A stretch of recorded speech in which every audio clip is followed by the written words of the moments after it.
Hi, hello, hi, and welcome to all our hearts and minds. Thank you again for tuning in. We are here to discuss all things that have been on our hearts and minds, the good, the bad, the concerning, and uplifting, or just straight talk. We're your hosts, keeping our passionate heart. Yeah. And then there's me, Jeanette, a mind and chronic overthinker. Let's get into it. Yes. Okay, so back with a new show. It's a new week. Spring is here. Right? Right? So let's just jump into the checkup. How have you been for the past week? I'm okay. I'm doing all right. I'm loving the weather. It came at a good time. You know what I'm saying? Like, this whole cold weather business, like, I was over it weeks ago. So, it's nice that the sun is shining more. And, you know, April showers bring May flowers. And so, lots of rain. But, overall, in terms of life, like, I can't complain. Yeah. You know, inflation is a bitch. No, but let's just keep it real. No, yeah, but these food prices? Seriously, though? girl. I'm like, no, but you know what bothers me the most is that I understand after a pandemic that there's going to be inflation. I get it, right?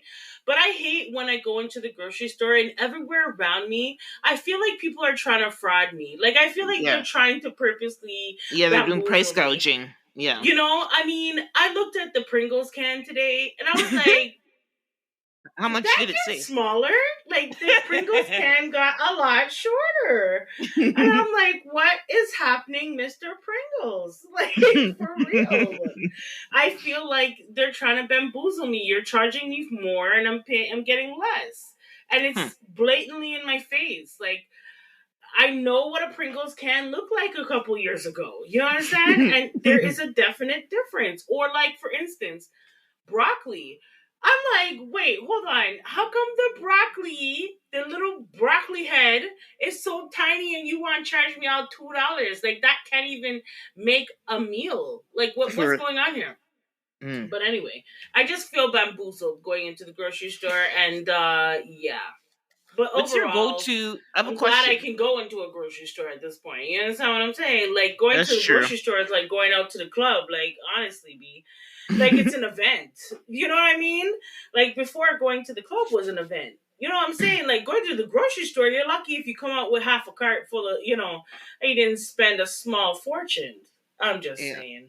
Noticing. Well, I was gonna ask, what's your go-to grocery store? The one that has the sales. Good answer. Straight goods. I have this app. Like, I'm getting creative out in these streets. Like, I'm telling you, it's a whole thing. But I have an app. It's called Flip. No, this is not a sponsored anything. I'm just saying I have an app and it compares prices for me. There are certain things that I use a lot of, wherever there's a sale on of that thing, I'm there. But I would say it's kind of like toss up between Food Basics and No Frills. Like, I'm in between. Okay. I do not like the produce at Walmart. Sorry, can't do it. It's not that much cheaper, to be honest. But for me, I just feel like I know what you're saying, but you know what's funny is the Walmart here in Scarborough. You know the one I'm talking about. They had an issue too, and I think they outsourced the groceries, the produce. They outsourced the produce, I think, to a Asian supplier because there's been a big improvement in the produce in the Walmart up at our side in Scarborough here. Oh, nice. Well, up here it's like, I just feel like the produce is not very good. And also it just seems like genetically modified, like 100% genetically modified. You know what I mean? Like, I don't know. Personally, I just don't like the produce at Walmart. However, I go there for other things that are on special. Like, they have flour or oil.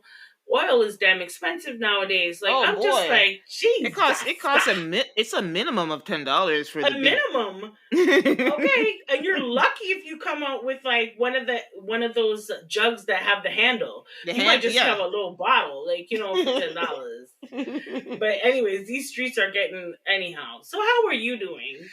Okay, how are you doing? I'm okay. Just dealing with some family stuff and stuff like that. But we'll work on it together, and by the grace of God, everything will be okay. But Yes. life isn't always sunshine and roses. Mm-mm. So this is what Mm-mm. family is for: is to rally around each other and help each That's other in right. times of need, and So yeah, so just And that's why praying we for. should appreciate those times where we don't got nothing to say. Yeah, You exactly. know? Yeah, yeah, yeah, yeah, yeah. So, Like, because it's like yeah. 1 week I ain't got nothing to say. The next week it's like, Lord Jesus, back the wheel. But anyhow. Right? So yeah, so just dealing with that. Nothing too Mm-hmm. crazy, but it's still, still a part something that I, on my mind or whatever. Yeah, so okay, sounds like we're okay. I think Mm-hmm. we're sounding okay. And we'll jump into headlines first. Just a reminder for our listeners: continue to engage with the podcast wherever you listen to it, Apple, Spotify, Amazon, or wherever you listen to YouTube. Mm-hmm. Remember to subscribe, like, drop a comment for us, and so you're notified every week when we drop an episode. So again, thanks for listening. And so we will jump into our first story. Kind of exciting for us. We had Mm-hmm. the TikTok reviewer Keith Lee was in our. Controversy around that man's name. But yes, he was here in the Torontos. Yeah, so he was here in Toronto, or GTA, as we call it, the Greater Toronto Area, and Mm-hmm. sampling some of our diverse restaurants here in Toronto. It's so funny because Kim and I are Scarborough natives, which is a small Mm-hmm. suburban area, is a suburban area just outside of the city of Toronto. Mm-hmm. And it's so funny that online joke, or there's a joke running online that Keith Lee's a Scarborough man's, because I think there was a little bit of bias. So like his earlier restaurants, he went to at least two or three Scarborough restaurants, and Mm-hmm. so some people on Twitter were hating a little bit. But come on, Scarborough is one of the most diverse places when it comes to food. People, Like, just calm down, calm down. call it what it is. Like, So, but it was you really know. exciting. It was really exciting. So, the first one he went restaurant that I saw, or from my understanding, is it was called Sumac, which is an Iraqi restaurant, which is more like the Mediterranean, Mm-hmm. like Middle Eastern type of flair. He got some shawarmas and some plates. He gave them really high. It's sumac Iraqi charcoal Mm-hmm. grill. So we got a shawarma, I believe. He tried the three different shawarmas. This is what I saw. I don't know if he did any plates of food, but he loved Mm-hmm. it. Eight points and above for the food that Mm-hmm. he tried. He also tried the number one jerk in Scarborough. I'm sorry, I saw the video and that food did not look good. I'm sorry. I was like, Keith Lee, nah, fam, Yeah, nah, so fam. everybody on Twitter was mad. Like I was like, I could read some of the tweets. It was like, Keith Lee needs a Jamaican redo, because what was that? I I don't know, I agree. don't know. Okay, from Mr. Six on Twitter. I was like, that oxtail does not look good. It That didn't look finished to me. It looked like it wasn't gonna fall off the bone nice, you know? and But even yeah, and even the restaurant owner who he wasn't in the store at the time, so he described his wife's experience at ordering the food as interesting, because the woman who took her order was kind of messing up, and she admitted, I'm a little hungover. So it was like, you know it was like, I like that they use the word interesting for the right? Mixed customer reviews. the That's what I heard. customer customer service experience. But at the end of the day, your food should do the talking, and that food didn't. I'm like, maybe he has since I think he may have since gone to another Jamaican place, because if that Mm-hmm. was the only Jamaican place, I'd be very upset. Very, Very very, upset. because that food did Right? not look Horrible proper. representation. And just so that everybody knows that that restaurant is at St. Clair and Kingston Road. And to be Mm, quite honest, like, you pass so many good restaurants there's to just go to so the many. one on Kingston Road and St. Clair. Like, honestly, and their reviews weren't that hot. You know, they're at a 3.3 rating. So I was kind of surprised, but the owner wants a redo. You know, Yes. I Yeah, don't but know. I don't know. Like, is it because you weren't there, sir, or that's just what it is? I mean, yeah, didn't like with being in Toronto, like, and your Jamaican food looks like that. Right? Nasa. I So was like, people, are you kidding me? This is what he so went to go pick up? yeah, after I After go he through the, passed, he had to pass Nice's. He had to pass there's Ritz, Ritz, there's Chris's Jerk, Mr. Mr. Jerk. Jerk.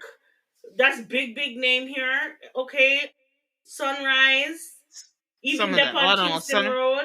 Sunrise Jeez, fell off. I son. don't know. I think Sunrise fell off It still. did, but I mean, as popularity, like in Okay, terms yeah. of Yes, West yes. Indian food, I would say like that's like the Yes. McDonald's version of West Indian food. Do Yes, you know I what I agree mean? with Like, you. I yeah, would say yeah. yeah, Sunrise and Ritz are like the chains. The And chains, the big chains, yeah. and the real jerk. The real jerk is another chain. That's Mm-hmm. really no, they're pretty solid. So yeah, so we just listed some restaurants, people listening Yeah. who are not from here, that if you're gonna get Jamaican food, go there. Don't go to the number one jerk. I'm Please. sorry, that food did not look appealing. Okay, and then he also one that I popped up that I didn't see, I didn't know about, but now I want to try out is called Afro Pizza. I know. I was looking at it. I was like, that looks good, guy. I was like, that looks good. I never heard of them, but now I want to go there because Afro Pizza is looking real nice. And Right? so it Afro Pizza with there's actually it's somewhere in St. Clair, somewhere in the downtown Toronto, Mm-hmm. and he tried 4 different pizzas and they were very unique flavors. There's one called Davis Jr., the Hendrix Pizza Experience, and a beef samosa pizza, and the mac and cheese looked good. Mm-hmm. And he left them a $3,000 tip. So Right? he was like, "Dang, I'm really impressed." So yeah, But the so owners, I want to put that out there, that the owners weren't greedy. They actually ended up giving out pizzas yes, for remember about we talked about this $1,000. story. Yeah. Yeah, we talked about this story because like similar to, I believe we talked about this story with the people in Dallas. I don't even remember. Somewhere there was a older woman, where there was a whole Keith Lee debacle because he left them a huge tip Yeah. and Mm-hmm. helped the people who recommended that food truck to Keith Lee, and he left a tip for them and also left like an extra, let's say $1,000 for them Mm-hmm. to give out free food or something. And the woman probably gave out 3 plates and decided to shut down and didn't end up really giving free food based on the money that Mm-hmm. Keith Lee gave her. So alternatively, in the Afro Pizza, he left a $3,000 tip as well as some extra money for them to stay open, which they actually did from 8 to 11. They stayed open to give out free pizza. And so, their blessings will come to them. Obviously, they're getting a lot of publicity. And one last Yeah. place was he Mm-hmm. went to a cute little coffee place in Ajax, I believe. Mm-hmm. Yep, where they have like a little bakery and they do unique coffees and lattes, and they kind of have it set up in their backyard, which is really Mm-hmm. cute. I was like, damn, I mean, I'm not going to Ajax for coffee, but it looks cute. Right? That's what I want to say. Yeah, the Um, cakes and pastries look cute still. They yeah, and look the like, yeah. pastries, everything looked like pretty cool, and they're doing a little thing, and they said like people are lining up and everything's doing good. So it's really cool Mm-hmm. that you know Keeley blessed the city. No bad review. No, not gonna say no bad review. Well, no bad because number Yeah, it one jerk. wasn't bad, It but wasn't bad. Like the number one jerk was like not. It was not. He didn't give it a bad review. It wasn't like an amazing review, but it wasn't a bad review either. mm-hmm. And yeah, so Toronto, we did good. We did good. We made a good Yes, and impact. we have been Keith Lead. Yes, We've we been Keith have. Lead. Yeah. Mm-hmm. Mm-hmm. Is there, before we move on, is there a restaurant you would have loved that he would have talked about? Any restaurant? Oh, goodness. There's so many, and Hmm. you know what I wanted him to and I know it's not specifically black or Yeah. West Indian, Exactly. but Yeah. he could have checked out some Filipino restaurants, because let me tell you, Ooh. these Filipinos holding it down around these parts. Okay, so he could have got some Yeah. really good Or Filipino anything food, Asian, or anything anything. Asian, to be Yeah. honest. But Because uh, that's a good point. yeah, it was, But anyhow, I'm glad that he did try Hmm. West Indian food. To be quite honest, it would have been nice if Allen's Patties were open, or if he checked out Patty Time up in Hmm. Scarborough here too. That would have been good for him to check out Patty Time, Keith Lee. When you come Hmm. back, check out Patty Time. Trust me, you will. You will want to have a box or two to go home with. Trust me. Mm-hmm. I would have liked it if he tried. Yeah, I totally agree that. Like, listen, maybe we didn't see all the videos, but these are the big ones that they've been talking about Right. in Yeah. the news. So, there was also an Ethiopian restaurant. I can't remember the name, but there was an Ethiopian restaurant that he reviewed as well. So I don't know if we missed some of them because I can't believe he came to big Toronto and didn't go to any Asian, like he's Filipino or otherwise, any Asian based Oh, restaurant. I'm sorry. I'm sorry to interrupt you, but the one thing I think he should have saw for real. This is my final answer. Mhm. Mona's Rotis. He should have found Oh, himself down at Mona's Rotis. You see me? yep, Yes. yeah, some Yes. roti, yeah, Yes. I'm thinking Scarborough. I'm sorry. I'm not from the West End, people. So I'm going to think about Scarborough. yeah. We Okay. can only talk what we know. Right. So, Don't be salty because the food's down here. so, But anyhow, so what were you going to Mine's say? would have been like a. Yeah, I'm sorry, have to talk to the culture for the people.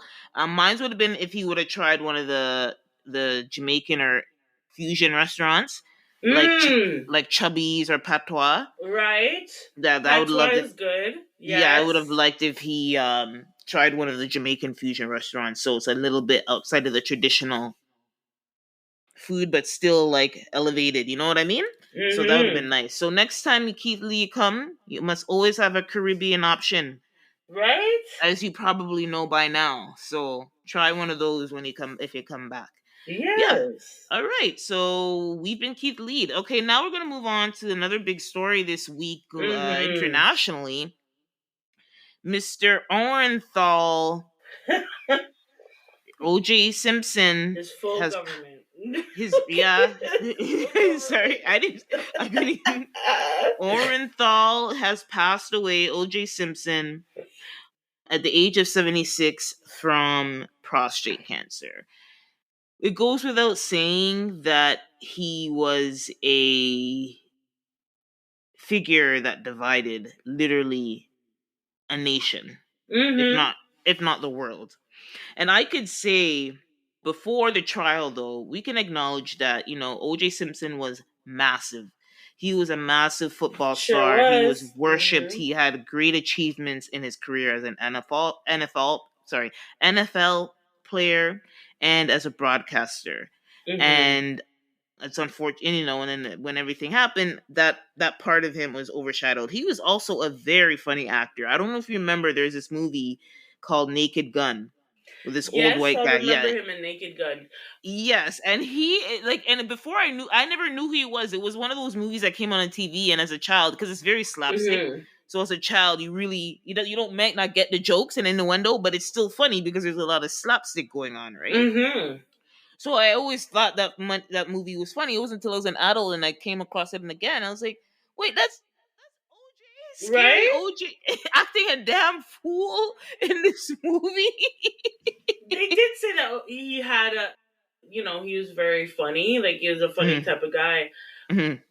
But there's been lots of, like, controversy around him. And I've noticed that Of course, people are divided. and it's still Just like they divided. were back then. Back Mhm. then, when his trial was going on, people were divided. Nations were divided. And so, R.I.P. OJ, that's all I gotta say about you. You're gonna meet your maker. And if you killed those two people, uh-huh, okay. That's all I gotta say. Because I Yeah, was a young yeah, we were person. children, but Right. I do have something to Yeah. say around that time. So he was a prize. He was a Mm-hmm. worshipped person because especially as an NFL Mm-hmm. player in the U.S. They worship football. Mm-hmm. And so when the killing has happened of his ex-wife and her current boyfriend, again, we were children, but one thing I do remember is Mm-hmm. I had a teacher who was like very opinionated about current events. So a lot of things that were happening in the world, she was very came in with her point of view, and maybe now I think back, maybe that wasn't probably right, but whatever, right? So Mm-hmm. she was always speaking like bias against she was always biased against OJ. And then Mm-hmm. on top of that, like my dad was really was in the news everywhere. My dad was really into the National Enquirer. What do you call those kind of magazines? So it's like gossip Yeah. Yeah. newspapers, magazines. So Tabloids. Mm-hmm. tabloids. He was really, I don't know, he just loved those, and maybe he bought them because we like, and I would read them, and you would always see like these sensationalized headlines with the trial, and like throughout the time that it was on. And one thing you could always feel is that racial tension, right? And it's like, on one hand, I'm like, hearing my teacher, I'd always be like, yeah, it seems like, I guess, like, based on the bias, it's like, he must have done it, right? But then it's like, it didn't seem, if he really did it, why does there need to be this whole, I want to just say this word, lynching, public media, a media lynching? Why aren't we just like talking facts? Like, why are we just finding all these little things that aren't consequential even as a child to the case about this man? So it's like you purposely want everybody to think he's guilty, and it's not for us, the public, to decide that. That's right? It's like for whatever is in the court to figure that out. But anyway, we all know the story that he was ended up not guilty because the glove didn't fit. Johnny Cochran, brilliant lawyer. If the glove does not fit, he must acquit. And that he had a whole slogan behind it. He had a whole, like, that whole thing is just crazy, right? It's like, it really is. They made a show about it as well. I never got to finish the show. I'm gonna probably go back to it because it looks good. But yeah, Johnny Cochran was brilliant, and then even the prosecutors got super famous with it. It's just crazy. Like, it was literally a circus, like real life media circus with a gruesome murder of two people. And whether he did it or not, the prosecution and the police tried to force a guilty conviction, and I think in the end that is why, by them trying to force and manipulate certain things, they just lost a trial for having a messy case, right? And so again, I don't know if he did it. Like, based on the story, it always seemed weird. Like, as strong as he is, it's still two people. You know what I mean? So it always was like, was there somebody else there? Like, it was always a weird. We'll never know, right? Or you won't. Well, we'll never know. But OJ, ever since he was acquitted, he also had to go to trial for like a civil. It's more of a civil matter. Where he had to pay up. He had to pay up in a settlement, and he didn't pay up at all. Right? Well, this is the problem. They said it was like, what, 30 million or something like that, yes. And he gave before he actually kaput, he was supposed to pay that $30 million, but he didn't get to it, unfortunately. So, yeah. But back then, I think that there was so much controversy around it. It was very much more of a case of race between a black man and a white system, system, and actual people who died. The victims were white, unfortunately. That it was so divided back then, and so he was so feisty that even after all of that, he had the nerve to write a book. Did he do it? I mean, OJ, I would just cease and suckle yourself and go sit down someplace. But I think it was a very big controversy, and still is around his name, because now in death, people are, the people that know, and the people back then who thought he was guilty, they are like, good riddance. And Caitlyn Jenner is one of those people. Yes. Caitlyn Jenner, who's connected to this, actually, because she's more closer to the situation than the exactly. She very much is. However, you're a hypocrite. Okay, you're a huge hypocrite, Caitlyn Jenner. So I don't want to talk too much about you, because we want to move on, and I want to talk more about OJ's family, because they have gone through the ringer and back, and now he's passed away. So with anybody who has passed away in any family, you need to extend some grace to the family. You might not like him, you might not you might think whatever the hell you want to think about him.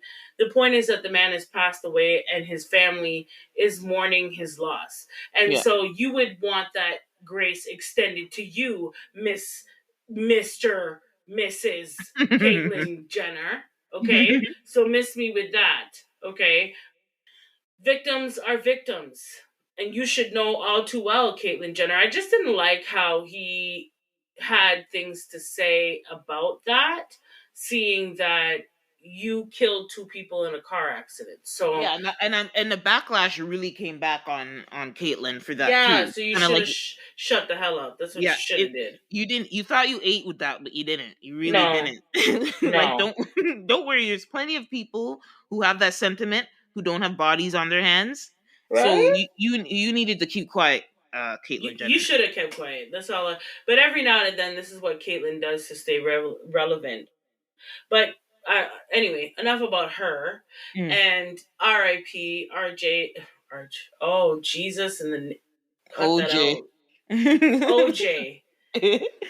Yeah, OJ. R.I.P. to you, to your family. I extend my deepest condolences for your loss. And if you did do it, OJ, you're meeting your maker. So Yeah, you that's it. better know what you to do at this point, my friend. But yeah, Exactly. anyway. I have a question. Do you think he did it? Yeah, I do. Yeah.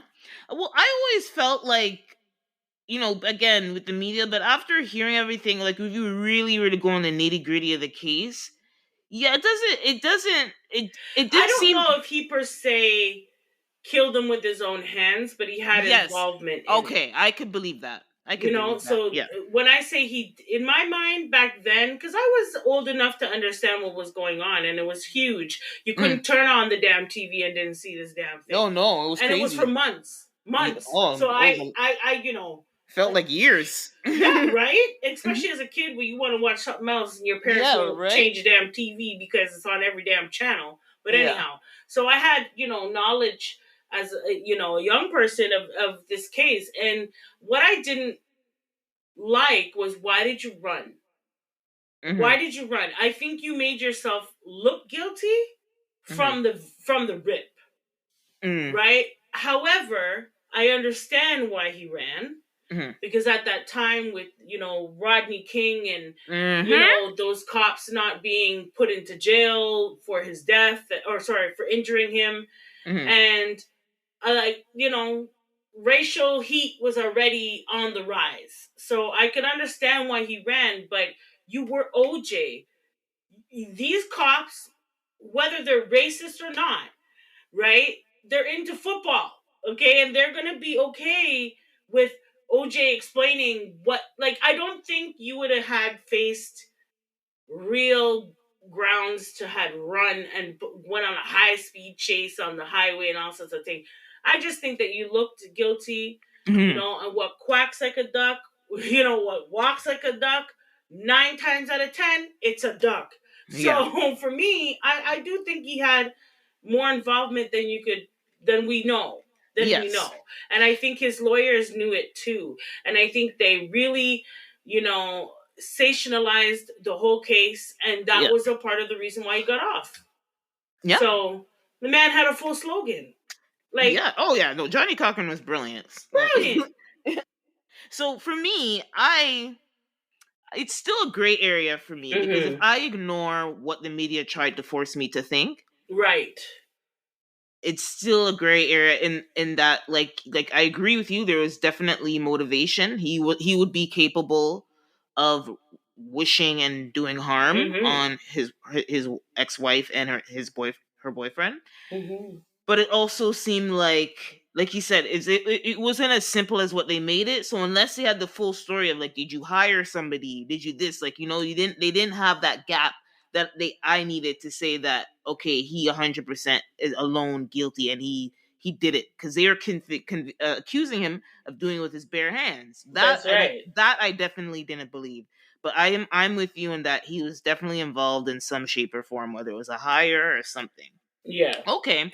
Well, we'll move on, Mm-hmm. and R.I.P. to him, and condolences to his children, regardless of what he's done or did. Like, his children, they just lost their father. Like, Yeah, can we have a little grace here, people? Please. yeah. Okay, so next we will move on to Russell Simmons' daughter and Kimora Lee, Mm-hmm. Aoki Lee Simmons, who is now 21. Has been all over the blogs because she was captured on a trip with a 65-year-old man by the name of Vittorio Asaf, who's a restaurateur. He's probably owns a series of restaurants. And she was in St. Bart's with him, vacationing, kissing up, hugging up, and everything in between. On the beach, yeah. And so the internet was on fire because 21 and 65 is that's a crazy age gap. Okay, that's over Big 40 time. over 40 years. Okay, so damn.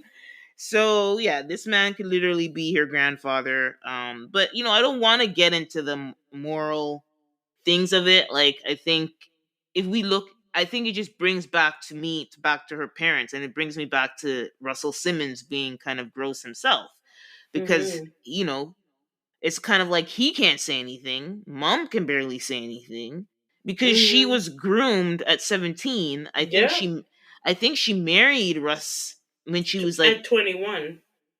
Right? He met her when she was 17. Well, it was speculated that he was grooming her since she was around 15, 16. Yeah, okay. And then when she was 19. And then at 21 is when he finally married her. But when it hit the scene, she was 17. So at the time of 17, that's when everybody else found out that he was dating her. But he was actually grooming her before the age of 17. Wow. So the story's even worse than I thought. Yeah, so she was around 15, 16 years old when he was grooming her. It became news to the world at 17, and by 21, she was married to him and had 2 children, which Aoki is one of them, the youngest of the 2. Yeah, of the 2. And so it's funny. So with all this sensationalizing of the story, there was an old video that resurfaced from an Instagram live where she's talking to her father last year, Russell Simmons, and they are debating whether to raise her allowance so that she can keep up with her model friends. And in the thing, he's like congratulating her for landing a modeling job, but she's asking for more money, and she's like, and then after he's kind of like, I guess he's like him and hawing. And she goes, if you don't raise my budget, I'm going to get a sugar daddy. And he has this weird look, and she laughs, and she says, I'm kidding. I'm sorry. I'm kidding. What are you going to say to your dad when you say that? You can only say you're kidding, right? You're not, right? But it turns out the bitch was serious. She was dead serious. That's a heart attack. That's a heart attack with her 65-year-old man. So I kind of, we know that this is gross. Like, just a standard person, we know this. We know what it is. We know the sugar daddy and sugar baby relationship. It's nothing new. So I'm not gonna really harp on that, especially when that's literally what her parents were. Like, so I can't really, she didn't have any better examples. Her parents didn't give her any better examples. No, they didn't, and that's why they can't say shit to her. But I think there's, you know what? I think if she and he wanted to date, I know they should be able to live their life out and open and out in the free. But I think they should have just kept this on the DL. You should have kept this quiet. Well, he has since dropped her like hotcakes. Yes. And she's in depression and all of this and all of that. I'm sorry, Aoki, you're from a very privileged lifestyle, so this is rich people problems for me. Yeah. It really is. Like, I'm just going to keep it a buck. Like, this is rich people problems. Yes, I do understand that your dad groomed your mother, and yes, they should have been dating at that age. I'll be honest, years ago, decades ago, it's not that it was acceptable, but people knew and people let it go. You just kept your mouth quiet about it. And just let people do their business how they want to do their business. Is that a good or bad thing? I guess it could be debated both ways. But in terms of Aoki, I feel like she is trying to live up with the Joneses. Her parents don't have it like that. Yep. And she went and sought out this big 65-year-old man. And I think either she was done with him, because to put it out like the way that she did, what I know about rich people is they move quietly. Oh, yeah. Okay, they do a lot of stuff, a lot of shady business, and, they'll date 21-year-olds, but they do it quietly. Mm. And you kind of put everything on blast, and he dropped your ass quick, fast, and in a hurry. Oh yeah. So, it is what it is. In terms of your parents, they can't say not a goddamn thing to you because they're worse, if you ask me. You know what I'm saying? Like, they're worse in the sense where, okay, and he knows what this is. But your parents were actually together, like had a full-blown relationship. In marriage and right? So Aoki, something else is wrong though, girl. No, yeah, like the videos that she's done, like outside of doing this, where her parents are broke, so she's modeling, and so she's trying to keep up with like you said the perfect thing. She's trying to keep up with the circle that she's running in, right? Yeah, definitely. And so probably a lot of models date for find men with money, but you can find a 40-year-old man with money. You don't need to be dating grandpa, but like anyway. So 2 things before we move on. So this guy is like you said, he's a very rich European man. Yeah. And he's a founder of the Serafina restaurant group. He's had a book. He's known internationally. He's been married before. He has 2 grown children, and he's based in Europe and New York. So, old money, or if not old, he appears to me be old money. If he's not old money, he's respectable money. Okay? Right? And that, like, you have they do their thing, they have their little young thing, and they're quiet, and they do their thing. Not being on TikTok and social media, this girl has videos on him, and I saw a video where they're showing her in the car while he's getting the hotel and the reservation when he's in the car. She's doing too much. And they're talking, and it's like, they can't even hold a straight conversation. And I'm like, another thing that popped in my head outside of seeing another video where she was being asked about it, you shared the video with me earlier. She's changing clothes and talking about people talking to her about her dating situation, and she denies it at first, but then the photos come out, and she's just is it crack? I something going, because I don't know if it's crack or maybe it's something to make her slim, make her thin. It's not I'm not talking about her look. I'm not talking about her look, but she has lost a significant amount of weight. From when I saw her on that beach, she looked straight up and down. But when you look at some of her modeling pictures, she's okay. First of all, she's a tall, slender young lady. So that's expected. She's a model. That's expected. But she looked like a bag of bones in comparison to some of her runway pictures and some of her, like, I'm sorry. There's something not right there. The way that she was talking, this is a Harvard graduate here. That's what's killing me. Like, Harvard. This is a Harvard graduate, and she could barely string together a logical sentence. And that's when, like, I was like, nah, fam. There's something drugs, something related, something going on, because she just didn't seem in her right mind in those videos. Nope.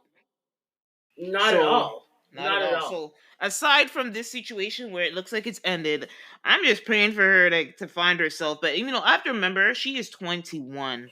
That's 21. Like, she is 21, but you know what? I'm gonna say something though, Jeanette. I don't know. Some people might not like this, but she was a part of the industry. She's been exposed to a lot more. Yeah, that's true. At a lot younger age. Very true. Her number age is 21, but her maturity level, what she was exposed to, her experiences. Even knowing that her father and her mother are so far apart in age, like I think she's, more like beyond her years. If you ask me, I think I agree with you in the experiences, but I still don't think the maturity is there. But I agree, she's seen some things. She's more mature than some. The average, but she is definitely immature, and that is, definitely because that's of her what we're age. seeing, yeah. Right. But I think she's seen and been and done a lot more than we think. Because how do you have connections to this here guy here right here?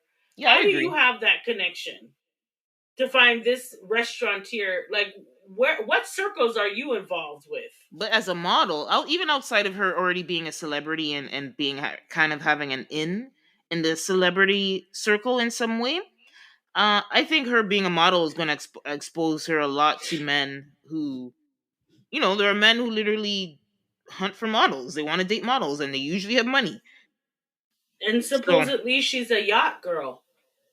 and Yeah, I this, found out that today that there's such a thing as yacht girls, yeah, I know the and yacht girls. I know the yacht girls. right, and supposedly she might be one of them. Well, you know what? If Yeah, she perceives herself as broke, and that's all she has, I mean, yes, but as long as she's not letting herself be passed around, because you can land, like, say she got this guy. It's a little bit too much for me, but like, say you have, at least if you have the one that's looking after you for a while. But right. if you're jumping around, then not like, yeah. But you know what? I'll give her another year to I'll give her a year to find herself. I'm gonna give her. Yeah, yeah. I hope so. I hope This could so. be a stage where she's just strung out and just like latching on to what she can latch onto, or, Maybe, or to the maybe, capacity that she knows how to latch onto. maybe. Yeah, I could But see that. I also feel like things for her father are gonna get worse too. So it's like she better just Mm-hmm. catch. She needs to catch herself. Yeah, yeah. She needs to catch He can't. herself He fast. he's not coming back to Oh no, America. he can't I'll tell help you her. that He he's can't not help coming back. himself. And I don't know how he's gonna do big business in Bali, but yeah. So hopefully she finds a different outlet, and I'll be keeping my eye on her because it's so sad to see someone that is so bright, so intelligent, to Hmm. just especially when I saw those videos, it was such a dumbed down, like she was Yeah, dumbing she's not. herself down, and I Yeah, was and like, I've seen oh her be goodness. completely articulate before. So even I can't say like, "Oh, this is the first time I'm hearing her speak," and then it's a revelation. I'm like, no, I've heard her speak before, Yeah, and me too. it doesn't sound. She seems off. But anyway, praying Yeah. for her. Yep. All right, so we'll move on from Aoki Lee and her grandpa. Grandpa boyfriend, right? So there's a J Lo hate train going on right God. now. Sorry. There is a J Lo hate train going on right now. I mean, it doesn't affect me because I've never been that. I've always like have been like, why is she still here? Right? Like, Just shut up and dance, type of thing. You know. That's where I've and been. Mhm. so yeah, and here's where I'm gonna say it's gonna start. I think maybe if you watch different videos online, which there's plenty going around Mhm. with this J Lo hate train, whether it's on Twitter, Instagram, TikTok, wherever or YouTube, wherever your content habits take you, you will find Right. some. Put in J Lo, and you will see a lot of J Lo hate videos or Yeah. stories from when she was in the Bronx. And there's somebody who's an egomaniac, somebody who can't be alone, somebody who's very fake and puts on a show, and her not very authentic. And I'll just come from okay, two stories that I've heard. So there was a story going around because, okay, first of all, this is where I'm going to say that this started, which is or where it's gotten momentum at the very least. Recently, J Lo did a special where she did kind of like a video, kind of like a video type of movie thing. Like, it's Amazon's been doing that a lot with stars. Like, they've done it with Kendrick, they've done it with Baby Keem, they've done it with Drake. Rihanna did something. What's his name? Donald Glover. Get their Mhm. childish campaign. So they've done this is something to be doing where they do this kind of artistic. It's like really back in the day we just call it a music video, like, but it's like more Mhm. like a movie, like Michael Mhm. Jackson Thriller. So they're calling it Mhm. these visual. I don't know the fancy word, but we know what it's a music, pretty much a music video movie or something like that. Mhm. So I don't know if she had an album that accompanied it. Maybe she did. Let's assume that she did. I don't care enough to know. But I'm going to assume Mhm. there was an album that came along with this visual movie on Amazon. And on Mhm. top of that, there was a behind the scenes where she's kind of talking about her story growing up the Bronx and her rise to fame and blah blah blah. Again, don't watch it, seen little clips. So then now the behind the scenes is where people are like, what kind of fake ass bullshit is this? Right. So there are some people who went to high school with her who were like, this girl was not like from the block. Like, she was living in the suburbs. She had a very, she wasn't poor. She didn't come from no poor family. She was a, middle class girl. If you saw her hair, she didn't have her hair wild. They showed a picture. She had a little early 70s or early 80s little shortcut, very prim and proper corporate haircut. Like, Yep. because there's a Yep. video where she was like playing around with her head in the gym, her hair in the gym. This reminds me of the days when I was young Oh, and wild. please. And I was like, what? And then somebody showed her high Running school down the photo. street. Oh, that young girl running down the street and all sorts of Right. bull crap, bro. Right. And there was a story of a young man who must have went to her high school. They weren't there at the same time. It was a little bit later, but when she was really famous, she must have went back to the high school. Mm-hmm.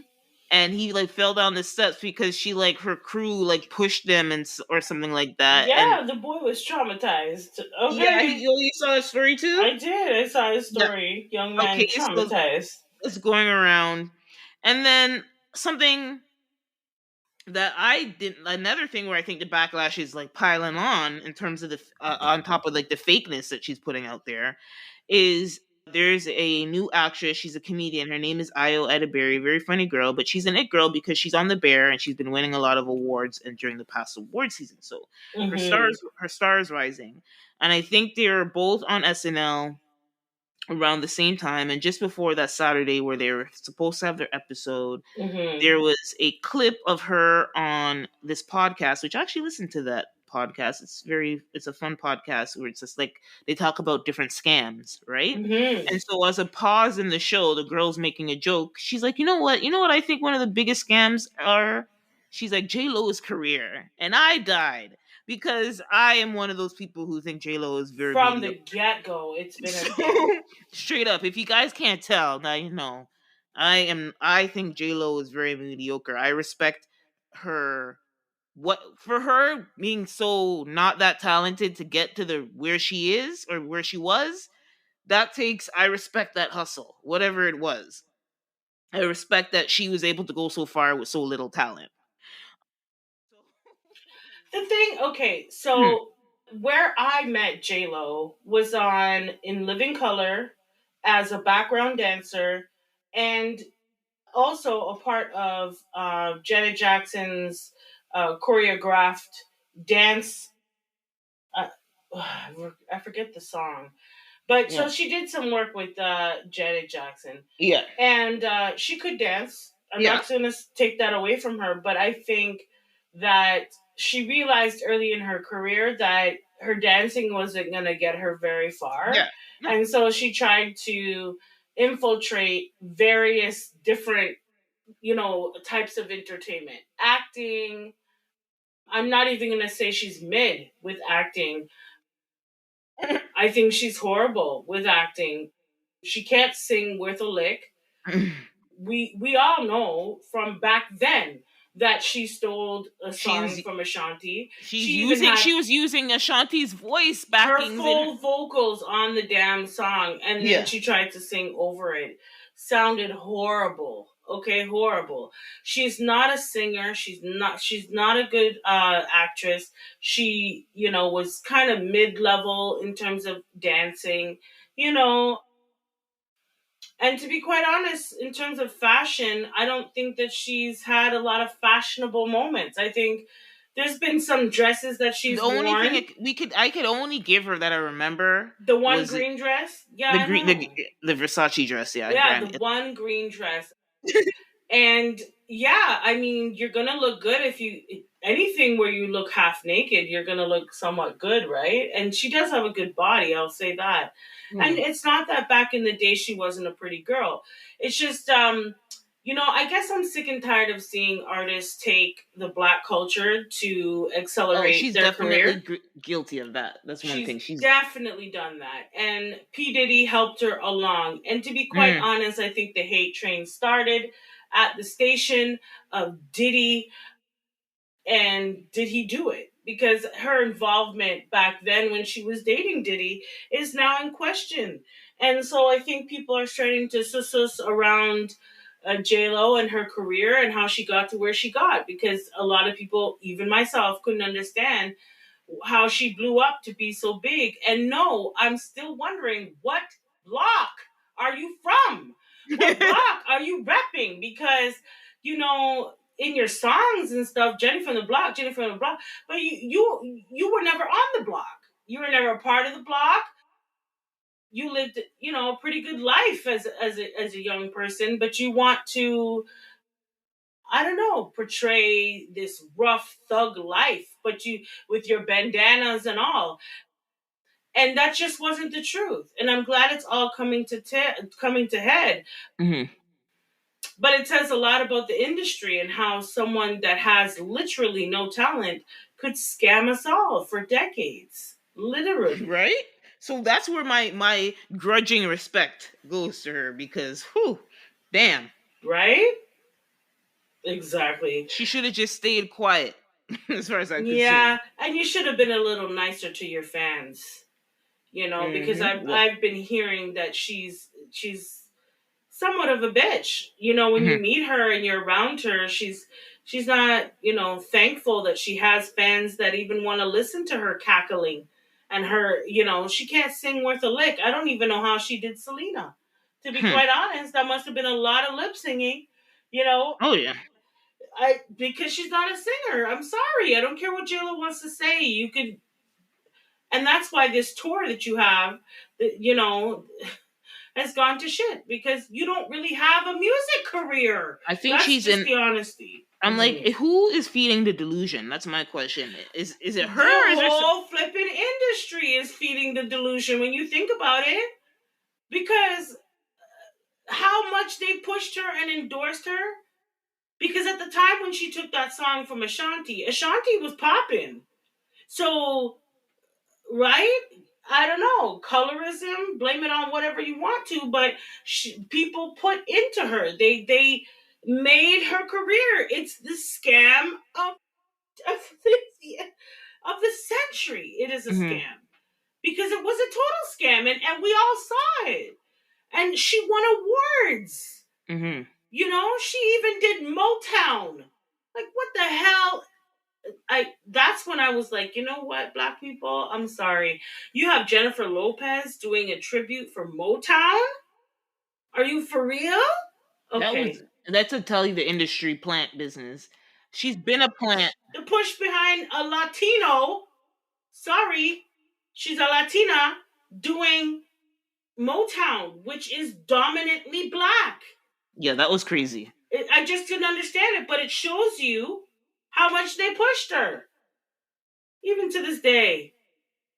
And you know, people are wising up to her nonsense, and she's delirious with her 50-odd-year-old self. You know, she really, I don't, She really sorry, I is. don't like J-Lo. I never have. I thought, you know, you can't sing, you can dance okay, like really, you know, you can't act, you know. Anyway, Yeah. J-Lo, For you me, need it's to kind of stop like talking about the block, J-Lo. That's what you need to do. just stop talking about the block. Don't have no love for you, J Right? Lo. You better be quiet about the What I'm block. saying. That's all I'm saying. Yeah, so for me, it's just like, okay, everybody's waking up to the fraud, that the bamboozlement. It was like Right? you guys are realizing, okay, you see, like this is a person that you let bamboozle you into being an A-lister. Right? But then again, that's where I still have to give my begrudging respect. It's like, you know what? I don't see it, but she was managed to fool enough people She to sure have a did. very successful, at least 20-25 year career. So, I Right? can't, so I have to be like, you know what? People bought it, so Well, hook, line, and sinker. I think she had the right people backing her. I'll say yeah, that much. I'll just say that. We'll say that. I totally agree. And so, anyway, we'll see where this goes. But me personally, I'm indifferent because I don't care about J Lo, Never and I have. think the truth. I Hmm. think it's just people are waking up to the propaganda. And the That industry, the yeah. entire entertainment industry, people are waking up and they're Mhm. seeing all of the nonsense. You know, all of the. Oh, one thing before we leave this, did you hear the story from Tommy Davidson, who was on Living Color with her?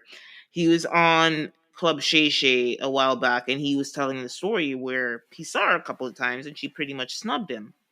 Yeah, And I heard that, and she's rude as ever to her fans. She's feisty.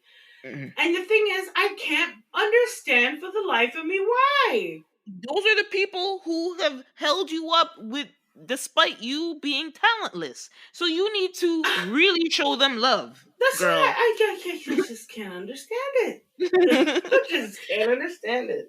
But anyway, she's getting her just desserts, I guess. Okay, so we are going to move into our music news and then we'll just have our workout after that. So Yes. Mm-hmm. we are going to get into, before we're going to be reviewing Beyonce, but I think I'll just start with the City Girls. The City Girls are beefing. The City Yes, the Girls, girls well, are the fighting. girls are fighting. I think Thank they you. kissed. I think they made. Thank I you, think Miss Banks, Celia Banks. Thank you for they, that. the The girls are girls are. fighting. I think they've like since kind of like calmed down and like kind of like, at least for the show of it, and the public have Mm-hmm. reconciled. But it pretty much started with, I think, Saucy Santana. There was like a back and forth going on with Saucy Santana and JT, and then I guess somehow Carisha got into it.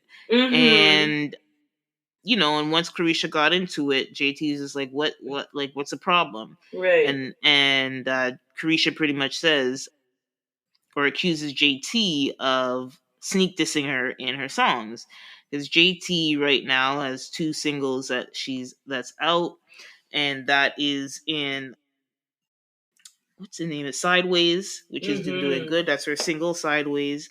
And I think there's another one, but I can't I can't find it. But she says, you've been dissing me in your songs, or whatever.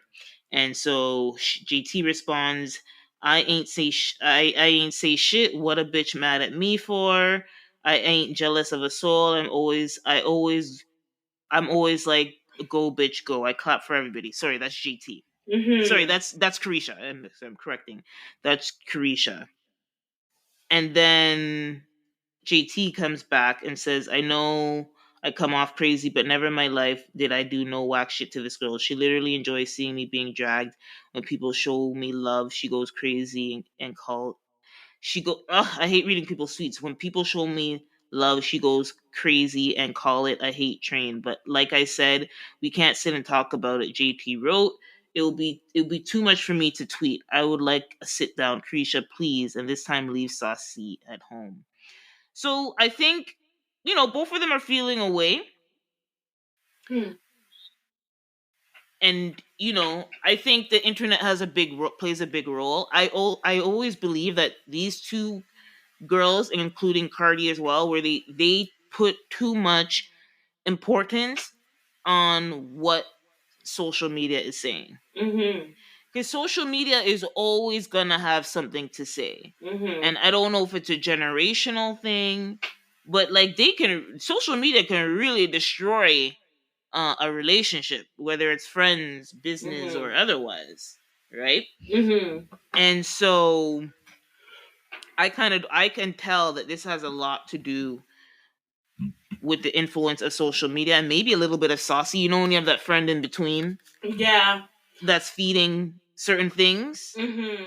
I I think mhm, that she's Carisha and JT are a little bit on the gangster side. You know what I mean? Like they're hood girls. I'm sorry, they are. mm, They're hood mm, girls. So is Cardi B. And one thing I can say about Cardi B, she's from New York. mhm, Okay, yeah. Find yourself in New York, and you'll see why I say that. mhm, Okay, New Yorkers are not going to take it standing. They're not sitting down while you disrespect them.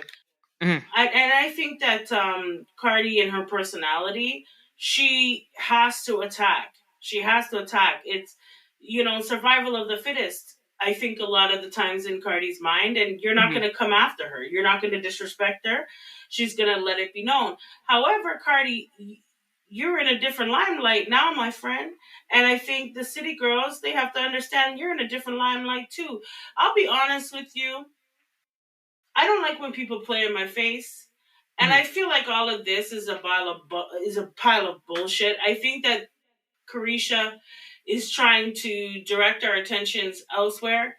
I think there's a lot that she's involved with this Diddy trial, this Diddy matter, and her involvement. And I think this is a distraction because it kind of came out of nowhere, for one. And for two, I understand their relationship. I get their relationship. Yeah, I think they might, care for each other and want the best for each other, Yeah. but to be quite honest, I think they're at two different points in their life. I think Yeah. JT is propelling forward in the career that she's always wanted, and Carisha is trying to stay out of jail. You know what Yeah. I'm saying? Straight up. Like she's trying to stay the hell up out of jail. So Yeah, I yeah. somewhat Mhm. I where I do agree with you is that I think is that they're two people who were very close at one point in time and had a shared dream, Mhm. and priorities have changed, and their focuses are different. Yeah. And I agree that JT's focusing on finding her voice as a solo artist, and Carisha, I think, yeah, is also in trouble, and I think she's also trying to figure out what her direction is outside of obviously trouble, Mhm. whatever comes of that. But she still needs Mhm. to think of her future and how she's going to sustain her life, right? And Mhm. so, I mean, Carisha released a song, but I think Carisha has a lot of potential and a lot of things outside of music. If she decides to come out of Mhm. music, but I just think that there's probably some distance here, because if you guys were still cool, you'd be able to communicate privately and not Right. on Twitter. The fact that this is happening on Twitter tells us a lot of where their relationship is, right? Mhm. And maybe JT is trying to keep her distance, which would be smart, Right. based on what young Miami's being accused of and is involved in right Yes. now. That's But right. I think if you say you guys love each other, then you keep that on the phone behind the scenes and not on Twitter. So I'm praying for them. I'm rooting for them either way. They have a certain. I always thought they had a certain charm, even if you're not into the lifestyle or what they're rapping about. I always thought them together had a certain charm, and them separately have a certain charm. Mhm. And hopefully things can work out, and young Miami can come out of this clean and, like, get her life together. Mhm. But we Well, don't know. Who Carisha, shall you need she? to leave that man alone. I'm sorry. You need to leave that man alone before you do some Hmm. serious jail time behind it. And you've already been to jail. Okay? Yeah. Yeah. California has a three-strike rule, if I'm not mistaken. But anyhow, Carisha, it's sad that you and your friend have to address each other like this. Mm. But there might be a lot going on. And so right now it seems like you guys are all right. I'll be honest, I don't really give a damn. When I Hmm. heard this story, I was like, the girls are fighting. And Yeah, that it's one was of those it. things. That was I it. think the fact that they ended it. I think the fact that they ended it on Twitter saying "I love you." I was like, okay, they're gonna go Mm-hmm. back. Yeah. Maybe even if they don't really mean that, at least it's not going to be happening in public. That's what I don't like. Yeah. Mm-hmm. So okay, so we'll go on now to the big music news that we've been wanting to talk about, and that is Beyonce's 8th studio album, Cowboy Carter, which is Act 2 of the series that she announced a couple years Mm-hmm. ago. Yeah. And yeah, it's here. Okay, my initial thoughts. Well, I mean, we talked about the lead up from the Grammys when she was wearing the outfit, and then the reveal. We're like, oh Mm-hmm. my god, after the Super Right? Bowl, and so all of these things. So it's a lot of excitement because, like, honestly, this somewhere in Beyonce's career, she became the queen of rollouts on top of everything else, like Right? album rollouts, and so the day that it came out, it was like I was about to go to bed. It was late. I was like, oh shit, it was released like at midnight, and this is like 1 o'clock in the Mm-hmm. morning. I'm like, okay, let me. And I was like, am I gonna do this? I did, and I really did listen to like 90% of the album, with the exception of the two singles that were already out, which Mm-hmm. was 16 Carriages and Texas Hold'em. Mm-hmm. And I literally had to wait a few days before going back to it because I'm like, oh my god, I was just like. there's so much. It's more like there's so much going on, and it's like I need to listen to it in a car or something where I have time to reflect, because it's like I felt for my first listening, it's not something you should listen passively to, at least for the first couple. Even though there are some fun tracks on there that you could just have and like be they're fun and bouncy and whatever. I think she's saying a lot. Sure is. She's being very revealing. I think a lot of people struggle with Beyonce, connecting with Beyonce, because she's usually very she holds a lot to her heart, which is typical Virgo behavior, right? Yeah, but I much. do think in the past few years, since Lemonade onwards, she's gotten better at expressing herself, and I think that's why we're seeing her elevate her artistry is like at a whole new level. Like she's like up there, and artistry doesn't seem robotic, it doesn't seem packaged or commercialized. She's doing, like we said before with Renaissance, she's doing what she wants, and I think lyrically and a lot of the messaging in here seems very personal. And so I'll just do a quick the intro. Oh my god, the intro and outro. American Requiem and Amen. Amen is kind of a continuation of like a continuation of the themes and even the tone and sound of American Requiem. And that she is saying so much, and it kind of sets the tone for the album. And kind of like she said, in 10 days before she released the album, she did a post kind of saying her excitement for its release, and she admitted that this album was birthed from when she did that performance on the Country Music Awards, and she got a lot of weird looks, a lot of weird behavior for performing Daddy's Lessons with the Dixie Chicks.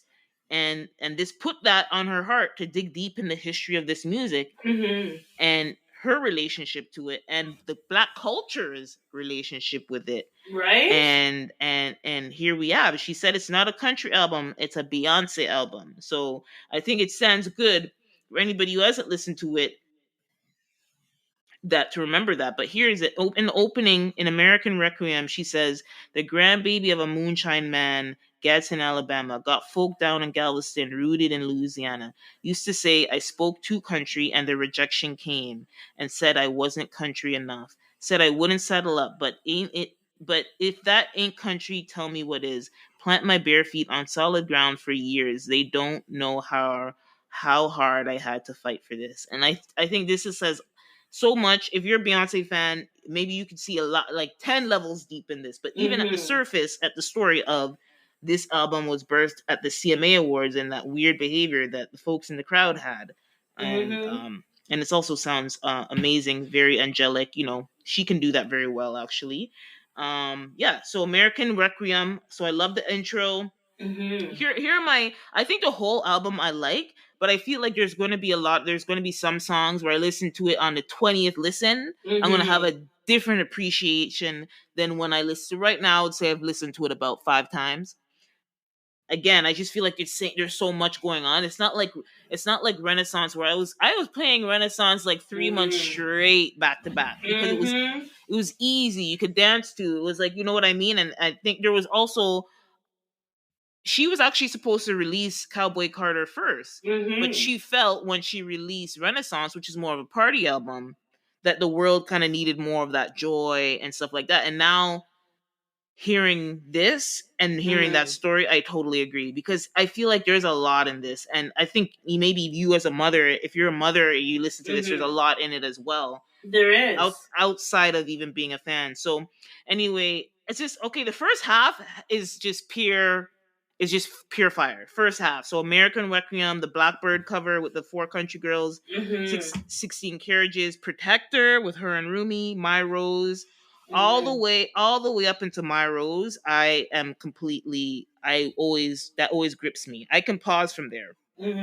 Because I actually think of the album in 3 kind of stages. So we have that first half where it's very reflective and personal, and you could, and in her heart, a lot of her heart is, and her personal experiences in that first half. Then we get into Texam Hold'em, and then that modern kind of contemporary country feel with Bodyguard, Jolene, Daughter, and Spaghetti, even Alligator Tears. And then we go into the third. There's actually 4 acts, I think, in the sound. But again, there's so many tracks when you include the interludes. Mm-hmm. But anyway, it's so much, and there's so much to say. I told you I've only listened to it 5 times because there's so much for me to absorb. Kind of Mm-hmm. like Kendrick Lamar when he had the Hot Stepper album. I literally it was so a lot to take in that I literally it stops me listening to it back continually because it's a lot to absorb. But for the And most for me part, too. I yeah, haven't even gotten through all of it. yeah. I haven't. No, because I want to take in what Hmm. I'm hearing, Yeah. and I did like the intro and the outro. I did. Hmm. Hmm. There is a little bit of controversy around Jolene, and Hmm. some people that are in the country music realm are not Hmm. very happy that she has Jolene on her album. But Dolly Parton herself, which is the Herself. queen, She's been okay, asking. She's been wanting she Beyonce to is cover it. on her, one of her songs is called Dolly P. Hmm. And Jolene is a song that is notoriously connected to Dolly Parton. And so if Dolly is fine with it and couldn't wait to collaborate with Miss Beyonce, I don't know why everybody else is up in arms. I mean, I do know why. But Mm. really, she got the okay from the queen of country music. Like, I don't understand this. Yeah. But one thing I should say is I should have got myself some stocks in cowboy hats. I should have got some stocks in that, boy. Because you can't, everybody is in the cowboy hat now. Everybody's wearing a cowboy hat. Thing I'll give Miss Beyonce, she can start a trend. This woman is notorious for starting trends. She touches something, it goes. Everybody wants to buy it. Look, with her Renaissance, it was silver. Let There's me tell silver you, in all I saw silver in every every store that I store. went to. Everywhere there was silver of some kind. Okay, it's an influence that she has. Mhm. You know, sorry, excuse me, she definitely does have an influence. And so I don't understand why a lot of people in the country, country music industry, part of sector or genre, is so upset. She's bringing attention to a genre that not everybody is quite familiar with or even cares about. And Yeah.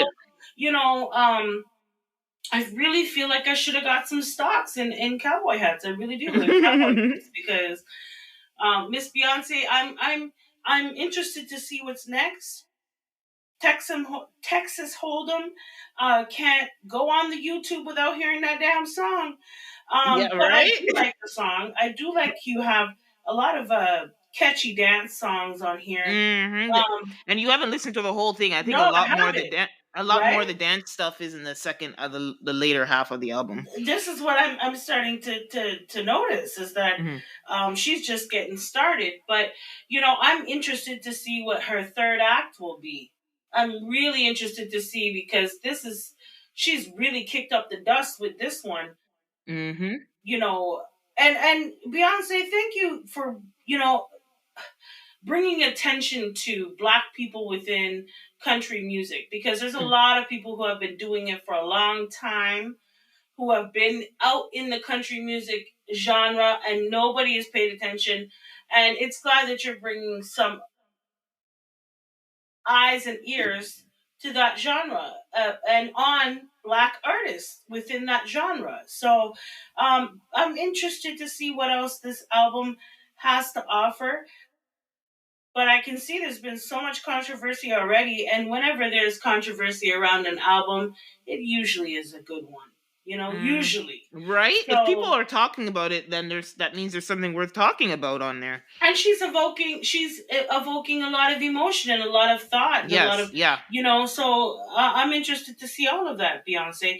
I'm gonna continue listening, but I like my Texas Hold'em. I do. I know it's a little dance, little. Yeah, that one grew up. I'll be honest, when those two songs released, I was more leaning towards 16 Carriages because that's a more familiar sound for me, and Mm-hmm. her like her sound. Yeah. But Texas Hold'em in the order of this album Yes. has Makes grown sense. a lot on me. And Yeah. before we move on, I want to just there's so many songs and I like so many, but I'm gonna mention what I love right now, and everything else I like, but I have to sit with everything else. I like everything, but what the ones that I keep going back to.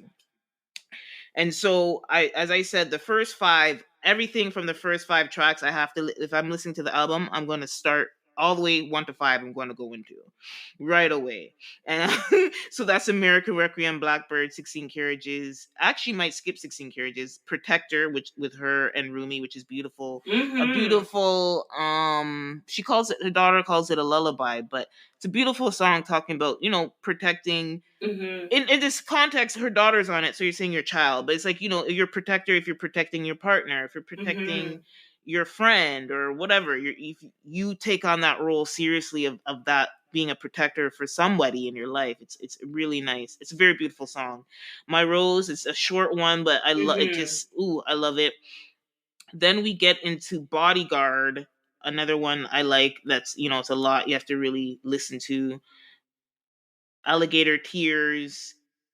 The Miley Cyrus song, Two Most Wanted, very, very, very, very good. I love it. A great duo. I was surprised that I like Levi's Jeans with Post Malone, but I think it's a really good song. It's like a sexy kind of song. I haven't listened to that. You haven't gotten to there. Yeah, that's more on the last kind of few tracks. Flamenco, pretty much everything. It's like the first half, the first like 5, and like the last like 10.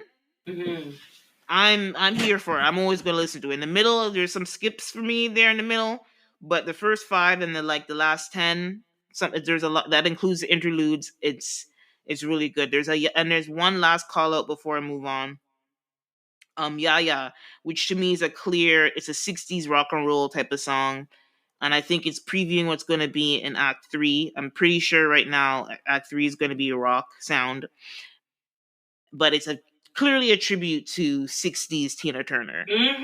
And it's really funky, very danceable, very 60s rock sounding. And yeah, I love the whole thing. And besides being a Beyonce fan, I think anytime that I feel like she's being more free with herself, I even give her more kudos. I'm always going to like her work, but I think she's at the part where she's focused on artistry and doing what she wants. Right. Versus being a perfectionist and putting out an album to please people. She's putting an album that's true to her, and hopefully, if her fans love her, I think, which they do, they're going to appreciate this album, and that's what's happening. Some people say it's her best. I don't know. I have to reevaluate. I still need to give it a lot more listens before I can. I need to have the third act. That's a good point. Once I hear the third act, and then I can compare all 3 and then tell you. Because, just when you think it's, you've got the song that you love the most, she comes out with a whole blasted album where you're like, hold on, I have to rethink these choices I've made. You know what I'm saying? Yeah. But yeah, so I'm really interested to hear the rest of the album. I am taking my time and savoring the album. Because right now, do you have a standout from where you are, from your first initial listen? Do you have anything? My first initial listen, I'm still on the Texas Hold'em. I know. Well, it has you in a whole chokehold. It does a bit, because you know what? It's very fun. It's fun, and it's lighthearted, and it makes you want to dance. Yeah. And when I'm cleaning up around the house, it's good. It's good. So, but I did like the outro, and I do like the intro. But I think that Beyonce has a lot that she's saying on this album, and you need to pay attention to what that is. And that's why I'm taking it slow. And yeah, you know what, to be honest, Texas Hold'em is my introduction to her in this genre. And I think maybe that's why it has me in a bit of a chokehold. But I mean, we'll see. We'll see. But yes. So, well, good for Beyonce. And I'm excited to see what she does next. I really am. So we're going to move on into the workout. Yes, and this is where we work out our hearts and exercise our mental fitness in a deep dive discussion. And the topic of discussion this week round is Candace Owens trying to rebrand herself. Like, honestly, I can't stand this girl. I can't stand this woman.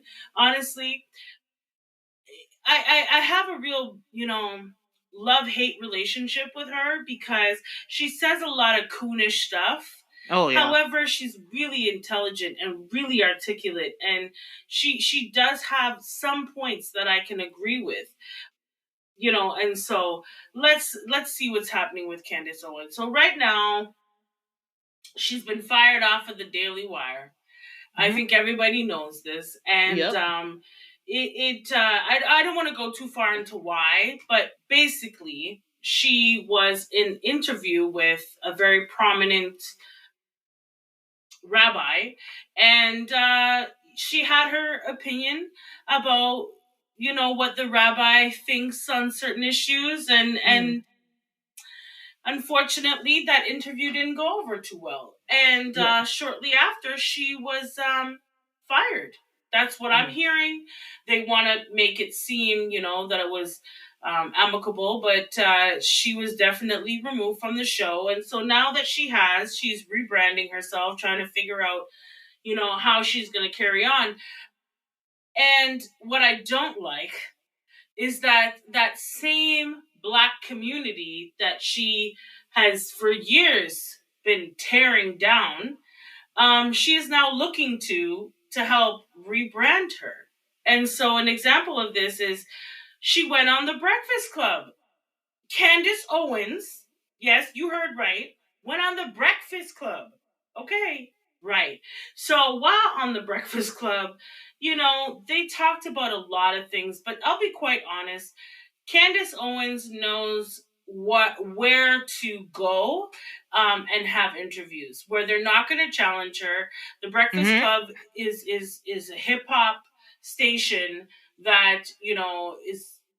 It does have a lot to do with the Black community and the culture, and that is true. However, they're not having big political debates, okay, on the Breakfast Club. And so going on there, for me, this is my opinion, was weak. It was very obvious. It was very contrived. I just felt like this was so stupid. And while she was on there, she was asked several questions about, parts of the Black culture. And one of them is when a Black person says to you, like I'm going to say to you, Jeanette, okay, God is good. What is the response to that? Can I say what she said? Say what it is. First say what it is you're supposed to say, and then tell me what it is that God is good all the time. All the time? And God all the is time, good. God that is the good. Simple response that every just Black people in general. If you've had somebody in your family, it doesn't even have to be your mama, just somebody in your family that is a Christian. This is something that is common, that is said amongst, Black people in the community. What did Candace say? What did she say? God is good. And she said, I think she said, amen. She said amen or something like that. Amen. Yeah. I was like, girl, this is bad. Like, even if you don't go to the Black church, I feel like they say that in the white church too at this point. Yes, like, I do. Yes, a lot of, especially down south. Yeah, that's just how, Well, Candace didn't know this. Okay, and Candace got roasted. Amongst other questions that they asked her, in terms of Fresh Prince of Bel-Air, how many fights did Will get into? And I will she say, got that part right. She did get it right because she knew the song. But anything with repetition, you'll know the answer. It's the song. That's the song of the show. How could you not know? And she did have to recite it, but most people do have to recite it. And just in case those who don't know, it was one fight that Will got into. One little fight. Mama got scared and sent him to his uncle and auntie in Bel Air. Okay, so But here's my thing, all jokes aside, with Candace Owens, when you were downgrading your own, and the people that were a part of the station, the podcast Daily Wire, sat there and let you, with your buffoonery of your own culture and your own community, they let you say all sorts of disparaging things, discouraging things about the community. And you sat there and you shuck and jive for these damn people. It's unfortunate because you got too big for your britches, okay? And you tried to bite the hand that feeds you. And they quickly and swiftly showed you nasabas. That's not gonna fly. Okay? And now that same community that you have such negative things to say, you're coming back to. And Candace Owens, you are, I agree with what did he say? What's his name again? The comedian. Oh goodness. Dave Chappelle. Yeah. Dave Chappelle said she's the worst of them all. Because she will shuck and jive for the white man while she's putting down her own culture, yet turn around and now look to that culture. Like, are you crazy? Are you really crazy? I know that Candace Owens has a large following. She has lots of people following her. But I think it's for all the wrong reasons. I just find it particularly funny. Now you're doing Breakfast Club runs? Really? Really? And it's Black people, we're very forgiving, but there are a lot of Black people who are not, and who are saying you are not allowed back at the cookout. You can't come to the cookout. We don't want to see you at the cookout.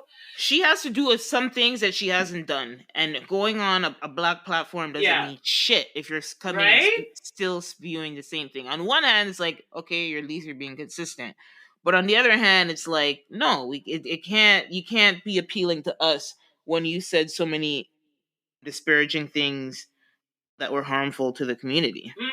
And to the people who, like George Floyd, for instance. Now, the man died in a very violent and vicious way. And shortly after his death, you come on and say, why are we celebrating a criminal? Listen, I don't give a damn what his life was about. I saw his life, as bad as it might have been, being taken away from him publicly, on camera. Okay? So I think we need to have a little compassion. And now that you're no longer working with the Daily Wire, you want that same compassion. And I just find it very ironic. It's very ironic. But, Candace Owens, I think, the shucking and jiving has stopped. But people still remember you shucking and jiving and how many things that you have said. And I find it very interesting that you don't go on to platforms that actually challenge what you have to say. Charlemagne the God, really? He didn't understand half the shit that you were saying on that damn program. Like, he had to look it up. Okay? He's not in that realm. He's not in that world. Not to say that he can't look it up. He can. I think on the show, after seeing the show, I think it wasn't, and I think this was maybe purposeful on their end for whatever reason. In the end, which again, what I don't like is this is a person. If you let them talk, right, they're gonna spew their garbage, right? And that's what that show was. They definitely weren't gonna challenge her. I think it kind of was more like a, who is Candace Owens? What is she about? Blah blah blah. And she ran that interview for sure, hands down, 100%. She sure did, and she ran circles around all of them. Yeah. And so I just find it very funny that now you want to find a Black platform to go on to try to gain some Black supporters, because now you have to rebuild. And I just find it very strange that you decided to go on such a platform as that, as Well, Breakfast Club. I saw an There's no one there interesting. going to challenge you. No, so and that's why we got in a way it's kind of good because it's like now we know it's like, you know what, she's still on the same bullshit. That's what I got from that Right? interview. So I saw this interview or sorry article on the Root, and they're just talking about Candace Owens and why she may be hiding the real reason she was fired from the Daily. I think it was pretty obvious why she was fired, but I don't know. Yeah. I don't know about anything other issues that she was facing, or maybe she was just getting too big for her britches outside of Mm-hmm. that. But somebody made a really interesting connection, which is kind of in the lines of what I was thinking from Jerome Trammell on Twitter, and he's like, "Remember, same script, different cast. Remember, Stacey Dash and Omarosa Yeah. were used to tear down the Black community. Then they were fired from their conservative platforms and had to rebrand. That's right. Candace Candace Owens is getting the same treatment. I'm watching to see how far she'll pivot." So to the point that you've kind of touched on is I think she knew this was coming. She knew she was gonna get let go from the Daily Wire, sorry. Yeah. And she was starting her campaigning. And not only did she go on the Breakfast Club, but she also did an interview with Joe Budden behind a payroll, by the way. Mm-hmm. Sorry, a paywall on Patreon. So you can't. It's not on YouTube now. I don't know if it ever will be, but I don't think Joe Budden's going to put it on YouTube, because people on Reddit who saw the interview said that she again was dancing circles around Joe Budden. And like, she's one of those people, if you give them too much leeway, she will do that. And that's a sense, without seeing it, I'm getting that. Mm-hmm. And maybe that's why he never released it, because normally when he does Patreon interviews, he usually does release them at least after a month. I believe it's been over a month since he's had that sit down with Candace. So I have a feeling he wasn't happy with how that went, and he's keeping it behind the paywall. And yeah, so she's going on these Black platforms, and I don't think she's not openly. I can't say that she's openly.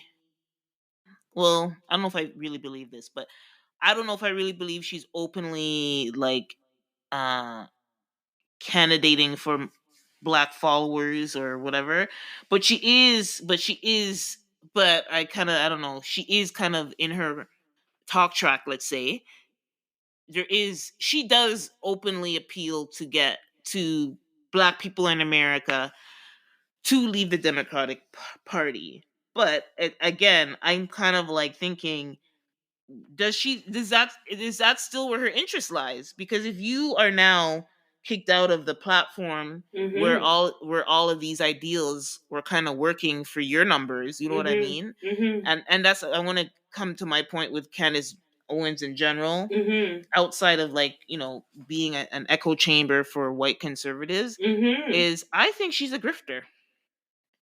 Straight up, I Yeah. think she's a grifter. Like, alongside with like some other crazy conservatives like Alex Jones. He's a Mm-hmm. older white guy, and Ben Shapiro. I don't know. I'm not on the fence of Ben Shapiro, but I could put him in it too, where they just take advantage of the feelings of really conservative American folks with their Mm-hmm. values, and they just lean in it and sensationalize it on their YouTube and on their social media, Mm-hmm. clock in all these views, make all this money, get all these sponsorships, sell all their merch.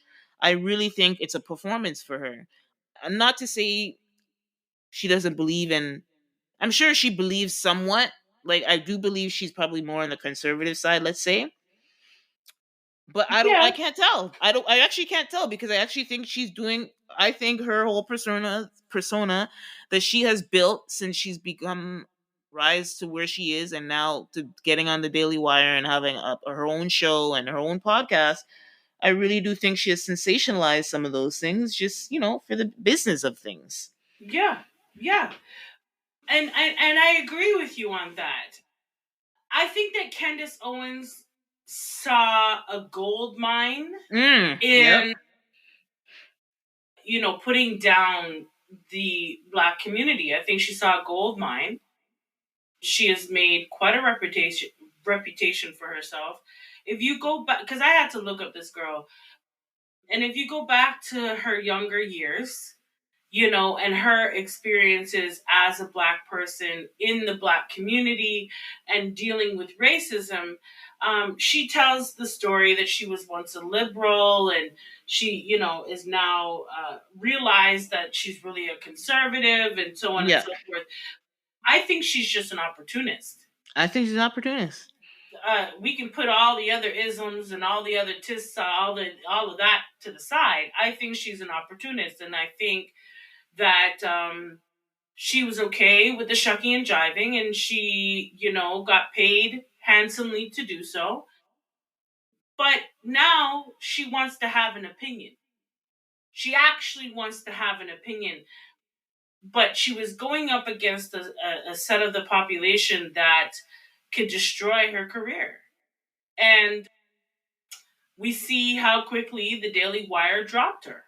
Mm-hmm. When she challenged the religious views,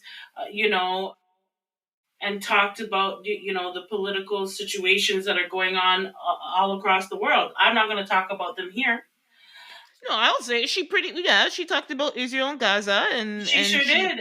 called out Ben Shapiro. Yes, and And some questionable acts from another rabbi, and particularly a podcast that a rabbi has with his daughter, and they talk about sex toys, and they talk about butt plugs, and they talk. What the hell? I didn't know about that. Yeah, and so I actually had to watch this because I was like, why is Candace being kicked the hell off the Daily Wire? Like, what the hell did this, coon do?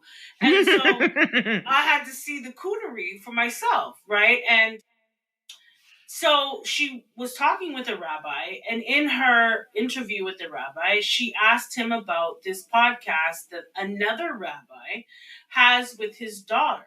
And him and his daughter talk openly about different sex stuff, toys and actions, and just something inappropriate for really a father and daughter. And so she is now asking another rabbi about this and what he thinks, and also voicing her own opinion and saying how nasty she thinks it is and how gross, and why are we not holding that particular rabbi to a moral standard, and so on and so forth. And to be quite honest, she didn't let that rabbi she was interviewing get a word in edgewise. And so she, in great length discussed all of what she felt and all of what she thought about, Gaza and rabbis and the Jewish, community and all of that. And she found herself fired at the end of it. Mm-hmm. But I think she's an opportunist. Of course. So she's going to seize this opportunity, and she's riding the wave. And so now we're finding ourselves on the Breakfast Club of all places, where nobody is going to challenge anything that you have to say. Nobody is even going to address the actual cause of you being let go from the Daily Wire. Okay? Yeah. Nobody's going to address it. And so I don't know if she's trying to specifically garner Black support. I think you know what? Those are big platforms, and like we said, she's an opportunist, so she's not going to say no. It wouldn't make sense if she's really an opportunist. She wouldn't say no, because any place where she has a voice, right, with a large viewership, that's an opportunity for whatever her next move is. And so when she confirmed, that she got let go. She was like, my new site's coming up soon, blah, blah, blah. So I think, to your point, I think Black, white, and otherwise, wherever she goes, she should kind of capture anybody to kind of follow her to her next stage. And she's been notorious enough where I'm sure some people will, but the Black people who are never feeling her, she did not convert anybody who wasn't already a fan of her views already. Let's put it that way. Yeah, and I'm sure there's a sector of the population that is okay with what she's done by going to the Breakfast Club, and not necessarily that they're gonna, support her, but they might not hate her as much or I think what she's it kind of shows, soften other people up because she has gone to the Breakfast Club, which nobody would have ever expected her to do. Well, here's where. Well, now because she was in a corner, like just like I Right? said, just like Stacey Dash and Omarosa. It's like, okay, where do I turn to now? I don't. The white conservatives don't want me to be cooning for them anymore. Right? So what's next? But like to your point, what I can say begrudgingly, where I could with respect, is that I don't know the respect, but like where I could see some people would acknowledge is that, okay, she went to a platform where a lot of the fans or listeners and even the hosts probably are not a big fan of her are not a big fan of her or her views, but she still faced that on and went on regardless. So okay, that there's something to say about that, I guess. Well, I personally think that she went on there so that she can later say, see, I've been saying to you all this time with the black population, this, that, and the third. I've been treating them like shit. And look, they still accepted me on their platforms. Yeah, we'll see if that's what she goes with. I don't know. Because once that white check comes rolling in, I don't know how, if she's going to care that she's not invited to the cookout. I'm just saying. But, with Candace Owens in general, I think that she's, her opinion, a lot of people listen to what she has to say. And I just wish she were to think about it. I think she's thinking about, like you said, checks and dollars. I think that's it. And but you know what? Your children are going to have to grow up in the same, communities that you are putting down. Your kids. I understand she's very wealthy, or her husband is very wealthy. I get that, and I think that she tries to remove herself from everything that's around her. You know what, Candace? Listen, do what you're gonna do, but don't come and use the black community now. That's all I gotta say. Don't try to get some sympathy or whatever the hell you are trying to do by going on the Breakfast Club. Or going, I don't know what it is that you're trying to do. I don't know what your angle is. We'll find out soon enough. But please, just stop. Find a whole new direction to go. You pride yourself on being a mother. Why don't you go in that direction? You know what I mean? You pride yourself on being a Christian. Go in that direction. I'm just saying, you're adding too much divisiveness out here. You really are. And there are some people that ride with her, and there's a lot of people that say you're not allowed back at the cookout. And to be quite honest, I'm one of those people. You can't come to the damn cookout. Keep your ass over there with with yourself right here. Because Candace, you just have, for me, you're so divisive. And I just need you to leave our community alone if that's what you're gonna do. And with all that said, Candace, you're gonna do what you're gonna do. I wish you used your platform and your powers for good, but hey, it is what it is. You're getting cut a check, so I guess that's what is important to you. And so with all of that, we're going to say that we do hope that your hearts and minds were activated on this week's show. So whether you lead with your heart or your mind, please stay passionate and thoughtful, and we'll talk to you real soon. Bye!